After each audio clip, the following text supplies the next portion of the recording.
പുതിയൊരു വീഡിയോയിലേക്ക് എല്ലാവർക്കും സ്വാഗതം. ദേവയാനി ആണെങ്കിൽ ഓരോ കാര്യങ്ങൾ ഓർത്തിങ്ങനെ കരയാണ്. ആദർശാണെങ്കിൽ നൈനേനെ ദേവയാനിനെ കാണിക്കാൻ വേണ്ടി ഐസിയുലേക്ക് കൊണ്ടുവന്നപ്പോൾ ദേവയാനി നൈനേനോട് പറഞ്ഞല്ലോ, ഇങ്ങനെ എനിക്ക് ഇവളെ കാണണ്ട, ഇവളാണ് എന്നെ ഈ അവസ്ഥയിലാക്കിയത്, ഇവളെ കണ്ടിട്ടുണ്ടെങ്കിൽ എൻ്റെ രോഗം കൂടുള്ളൂ എന്നൊക്കെ ഇങ്ങനെ പറഞ്ഞ് അവിടുന്ന് പുറത്താക്കിയല്ലോ. ആ കാര്യങ്ങളൊക്കെ ഓർത്ത് ഭയങ്കരമായിട്ട് കരയാണ് കേട്ടോ. അപ്പോൾ ജയനാണെങ്കിൽ ഇത് കണ്ടുകൊണ്ട് അങ്ങോട്ട് വരുന്നുണ്ടായിരുന്നു. അപ്പൊ എന്താ ദേവയാനി എന്ന് ചോദിക്കുന്നുണ്ടായിരുന്നു. എന്നിട്ട് പിന്നെ ദേവയാനിയുടെ അടുത്ത് വന്നിരുന്നിട്ട് ഇങ്ങനെ പറയാണ്, നീ എന്തെങ്കിലും ഒരു കാര്യം ആഗ്രഹിച്ചിട്ടുണ്ടെങ്കിൽ അതിങ്ങനെ നടന്നില്ലെങ്കിൽ നിനക്ക് വലിയ നിരാശയാണ്. അങ്ങനെ ഒരു സ്വഭാവം നിനക്ക് ആദ്യം മുതലേ ഉണ്ടല്ലോ, അത് നിന്റെ ജന്മനായുള്ള സ്വഭാവമാണ്. അതിനെക്കുറിച്ച് നിന്റെ അച്ഛനും അമ്മയൊക്കെ എന്നോട് പറഞ്ഞിട്ടുണ്ട്. അതിനനുസരിച്ചാണ് ഞാനും ജീവിച്ചു പോകുന്നത്. നീ ഒരു ആഗ്രഹം പറഞ്ഞു, നിനക്ക് കരൾ തന്ന കുട്ടീനെ കാണിച്ചു തരണമെന്ന്. പക്ഷെ അത് നമുക്ക് അതിന് പരിഹാരം ഉണ്ടാക്കാൻ നീ സങ്കടപ്പെടണ്ട എന്നൊക്കെ പറയുന്നുണ്ടായിരുന്നേ. അപ്പോൾ ഇനി അതിന് വേണ്ടിയിട്ട് ഞാൻ ഇനി ആരെയും ഇങ്ങനെ ശല്യം ചെയ്യുന്നില്ല, ഇനി എനിക്ക് കരൾ തന്നാണെന്ന് ആരാന്ന് ഞാൻ ചോദിക്കുകയില്ല എന്ന് ദേവയാനി പറയുന്നുണ്ടായിരുന്നേ ആ സമയത്ത്. അപ്പോൾ പിന്നീട് പറയുന്നുണ്ടായിരുന്നു, അതിനേക്കാളേറെ എന്നെ ഇങ്ങനെ അലട്ടിക്കൊണ്ടിരിക്കുന്നത് നമ്മുടെ മോന്റെ ജീവിതം തന്നെയാണ്. അവനിപ്പോൾ നന്നായിട്ട് ഇങ്ങനെ ഉറക്കമൊന്നും കിട്ടുന്നില്ല, ആ കാര്യങ്ങളൊക്കെ പറയുന്നുണ്ടായിരുന്നേ.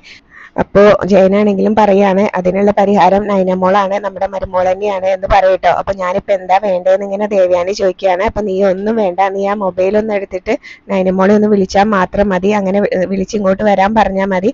അങ്ങനെ പറഞ്ഞിട്ടുണ്ടെങ്കിൽ നൈനമോളുടെ അച്ഛനോ അമ്മയോ അല്ലെങ്കിൽ ആദർശം ഇവിടുന്ന് പോയിട്ട് മോളെ കൂട്ടിക്കൊണ്ടുവരെ എന്തെങ്കിലും ചെയ്തോളും എന്ന് പറയാണ് കേട്ടോ. പിന്നീട് അതുപോലെ തന്നെ നൈനയെ കുറിച്ചൊക്കെ ഇങ്ങനെ പറഞ്ഞു കൊടുക്കുകയാണ് ജയനാണെങ്കിലും. ഇങ്ങനെ ആ മോള് ഈ വീട്ടിലേക്ക് വന്ന ശേഷം, ഒരു വീടിന്റെ ഇങ്ങനെ താളെന്ന് പറഞ്ഞാൽ ആ വീട്ടിലേക്ക് വരുന്ന മരുമക്കൾ തന്നെയാണ്. അങ്ങനെ നീയും ജാനകിയും ഒക്കെ അതുപോലെ കടന്നു വന്നതാണ്.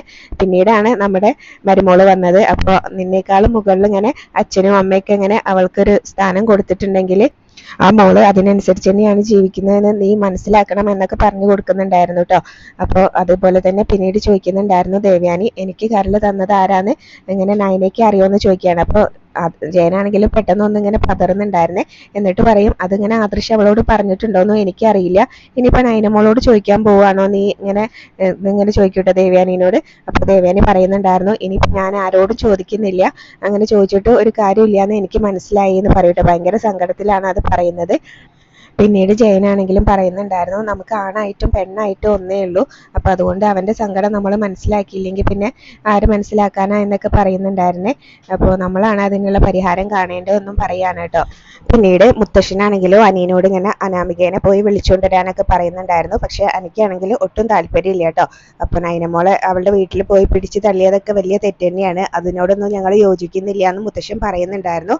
അപ്പൊ എന്തായാലും പിന്നീട് അനിയനെ കുറെ ഉപദേശിച്ചിട്ട് അനാമികേനെ വിളിച്ചുകൊണ്ടുവരാൻ പറയാണ്. അപ്പൊ അനി മനസ്സിലോടെ തന്നെ പറയുന്നുണ്ടായിരുന്നു, മുത്തശ്ശനും മുത്തശ്ശിക്കും വല്യമ്മയ്ക്കും വേണ്ടിയിട്ട് ഞാൻ അവളെ പോയി വിളിച്ചു കൊണ്ടുവരാം, പക്ഷെ എനിക്ക് അവളെ വിളിച്ചുകൊണ്ടുവരാൻ ഒട്ടും താല്പര്യമില്ല എന്ന് പറഞ്ഞിട്ട് അവിടെ നിന്ന് അങ്ങ് പോവാണ്.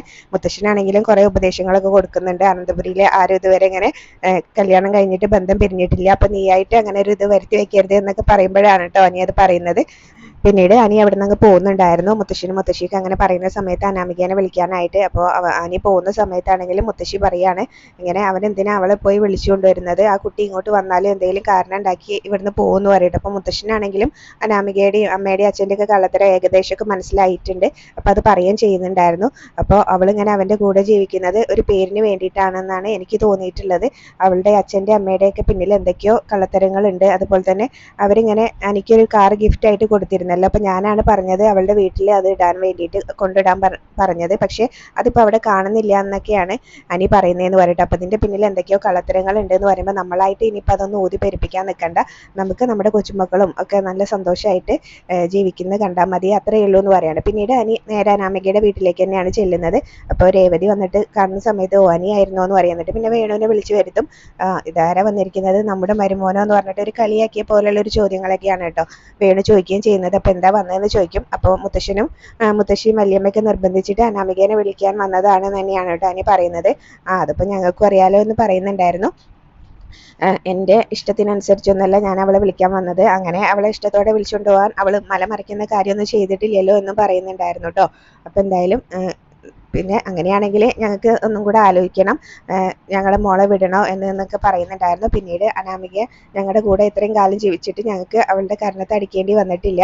അപ്പോൾ രേവതി പറയുന്നുണ്ടായിരുന്നു, കർണത്ത് പോയിട്ട് കയ്യിന് പോലും ഞങ്ങൾ അടിച്ചിട്ടില്ല എന്ന് പറയട്ടെ. അപ്പം അതിൻ്റെ എല്ലാ കുഴപ്പമുണ്ടെന്ന് ഇങ്ങനെ അനി ആണെങ്കിലും അവരോട് പറയുന്നുണ്ടായിരുന്നേ.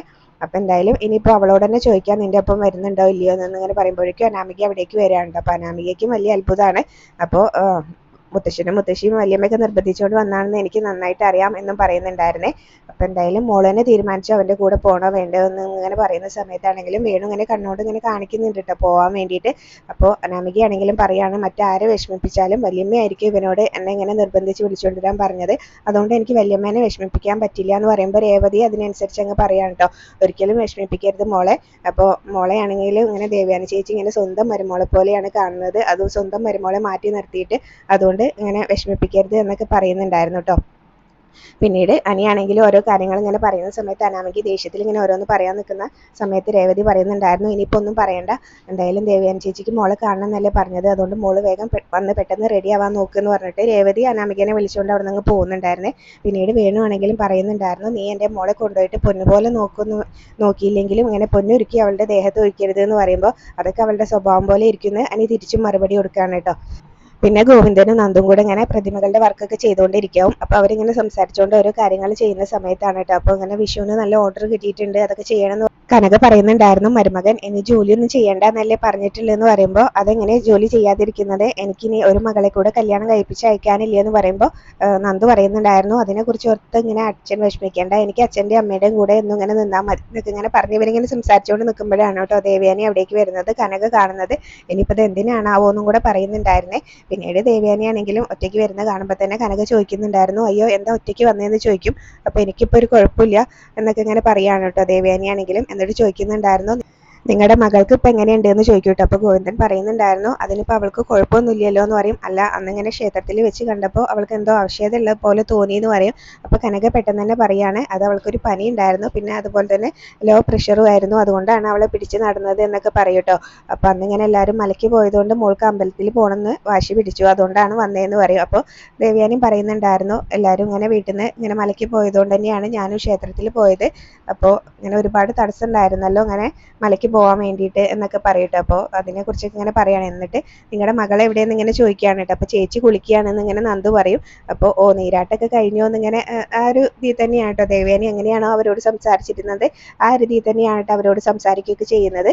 അപ്പോൾ അവർക്കാണെങ്കിലും ആകെ ഒരു ടെൻഷനും കാര്യങ്ങളൊക്കെ ഉണ്ട് കേട്ടോ അങ്ങനെയൊക്കെ ഓരോന്ന് പറയുന്ന സമയത്ത്. പിന്നെ നന്ദു ആണെങ്കിലും പറയുന്നുണ്ടായിരുന്നു ഇപ്പോൾ ചേച്ചിയുടെ കുളി കഴിഞ്ഞിട്ടുണ്ടാവും, ഞാൻ പോയി വിളിക്കാമെന്ന് പറയുമ്പോൾ വേണ്ട ഞാൻ അങ്ങോട്ട് ചെന്ന് അവളെ കണ്ടോളാം, ഇനിയിപ്പോൾ അവൾക്ക് ഇങ്ങോട്ട് വന്ന് എന്നെ കാണുന്നതിൽ മടിയാണെങ്കിലോ എന്നൊക്കെ പറയുമ്പോൾ കനക പറയുന്നുണ്ടായിരുന്നു നയനമോൾ അങ്ങനെയൊന്നും ഇങ്ങനെ വിചാരിക്കില്ല എന്ന് പറയുന്നുണ്ടായിരുന്നു കേട്ടോ. പിന്നീട് എന്തായാലും ദേവയാനി അകത്തേക്ക് പോകണം. അപ്പോൾ കനകയ്ക്കാണെങ്കിലും ഭയങ്കര ടെൻഷനാണ് കേട്ടോ, ഇനിയിപ്പോൾ ബന്ധം പിരിയണമെന്ന് പറയാൻ വേണ്ടി വന്നതായിരിക്കും എന്നൊക്കെ ഗോവിന്ദനും പറയാണ്. ഈ മട്ടും വാവും ഒക്കെ കണ്ടിട്ട് ഇങ്ങനെ ആ പോക്കൊക്കെ കണ്ടിട്ട് അതിനായിരിക്കും എന്നു തോന്നുന്നുണ്ട് എന്ന് പറയുമ്പോൾ കനകയ്ക്കും ആകെ ടെൻഷൻ ആവുന്നുണ്ട്.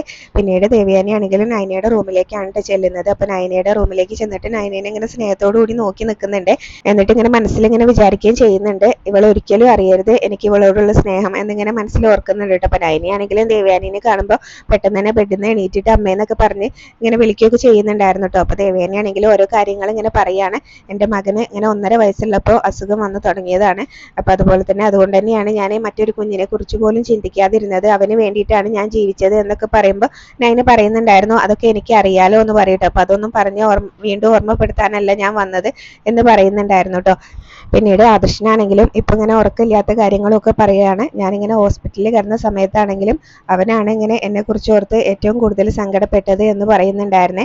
അവനാണെങ്കിൽ അവൻ്റെ സങ്കടം ഞാൻ മനസ്സിലാക്കിയില്ലെങ്കിൽ പിന്നെ ആര് മനസ്സിലാക്കാനാ എന്ന് പറയുന്നുണ്ടായിരുന്നു. ഇപ്പോൾ കല്യാണം കഴിഞ്ഞ് വന്നാലും മക്കളുടെ കല്യാണം കഴിഞ്ഞാൽ മക്കളെ പോലെ തന്നെ മരുമക്കളെ സ്നേഹിച്ചാൽ എന്താന്ന് പലരും ചോദിക്കാറുണ്ട്, പക്ഷെ അതൊരമ്മയ്ക്കും പറ്റില്ല, മക്കളെക്കാളേറെ ഇങ്ങനെ മരുമക്കളെ സ്നേഹിക്കാൻ വേണ്ടിയിട്ട് എന്നൊക്കെ പറയുന്നുണ്ടായിരുന്നു കേട്ടോ. പിന്നീട് ദേവയാനി ആണെങ്കിലും പറയുന്നുണ്ടായിരുന്നു ഇനിയിപ്പോൾ മക്കൾ കുറേ കഴിയുമ്പോൾ അമ്മമാരെ തിരിഞ്ഞു നോക്കുമെന്നൊന്നും പറയാൻ പറ്റില്ല, എന്നാലും ഇങ്ങനെ മക്കളെ അമ്മമാർക്ക് സ്നേഹിച്ചല്ലേ പറ്റുള്ളൂ എന്ന് പറയാണ്. അപ്പം എൻ്റെ മകൻ്റെ സങ്കടം ഇപ്പോഴത്തെ സങ്കടം നീയാണ്, അതുകൊണ്ട് എനിക്കൊപ്പം നീ ഈ നിമിഷം തന്നെ വരണം എന്ന് പറയാണ്. അതിന് എന്തെങ്കിലും ബുദ്ധിമുട്ടുണ്ടോ എന്ന് ചോദിക്കുന്നുണ്ടായിരുന്നേ. അപ്പം നയന പറയുന്നുണ്ടായിരുന്നു എനിക്കൊരു ബുദ്ധിമുട്ടില്ല എന്നൊക്കെ ഇങ്ങനെ പറയുന്നുണ്ടായിരുന്നു കേട്ടോ. പിന്നീട് അതുപോലെ തന്നെ നയന ആണെങ്കിലും ഇങ്ങനെ അനന്തപുരിയിലെ എല്ലാവരുടെ ഇഷ്ടത്തിനനുസരിച്ചൊക്കെ തന്നെയാണല്ലോ അവിടെ ജീവിച്ച് പോന്നിരുന്നത്. അപ്പം അതൊക്കെ പറയുന്നുണ്ടായിരുന്നേ. കല്യാണത്തിന് മുൻപും ശേഷമൊക്കെ ഞാൻ ഇങ്ങനെ എനിക്ക് വേണ്ടിയിട്ട് ഇതുവരെ ജീവിച്ചിട്ടില്ല, മറ്റുള്ളവരുടെ ഇഷ്ടങ്ങൾക്കനുസരിച്ച് തന്നെയാണ് ജീവിച്ചതെന്നൊക്കെ പറയുമ്പോൾ ദേവയാനി പറയുന്നുണ്ടായിരുന്നു നിന്റെ മഹത്വം ഒന്നും നീ വിളിച്ചു പറയണ്ട, ഞാനത് കേൾക്കാനൊന്നല്ല വന്നത് എന്നിങ്ങനെ പറയൂട്ടോ നയനയോടാണെങ്കിലും. അപ്പം നയനയോട് മുൻപ് എങ്ങനെയായിരുന്നോ അതുപോലെ തന്നെയാണ് കേട്ടോ ദേവയാനി പെരുമാറുകയൊക്കെ ചെയ്യുന്നത്. പിന്നീട് അതുപോലെ തന്നെ പറയുന്നുണ്ടായിരുന്നു, ഇനി നിനക്ക് എന്തെങ്കിലും ബുദ്ധിമുട്ടുണ്ടെങ്കിൽ നിന്റെ കാല് പിടിക്കാനും ഞാൻ തയ്യാറാണ്, വേണമെങ്കിൽ കാലും പിടിക്കാം എന്നിങ്ങനെ പറയൂട്ടോ നയന ഇങ്ങനെ ദേവയാനിയുടെ കൂടെ വരണമെങ്കിൽ. അപ്പോൾ നിന്റെ ആഗ്രഹം, നിന്റെ മുന്നിൽ ഞാൻ തല താഴ്ത്തി വന്നത് നിന്നെ വിളിക്കണം എന്നായിരുന്നല്ലോ, അത് നടന്നല്ലോ എന്നും കൂടി പറയുന്നുണ്ടായിരുന്നു കേട്ടോ.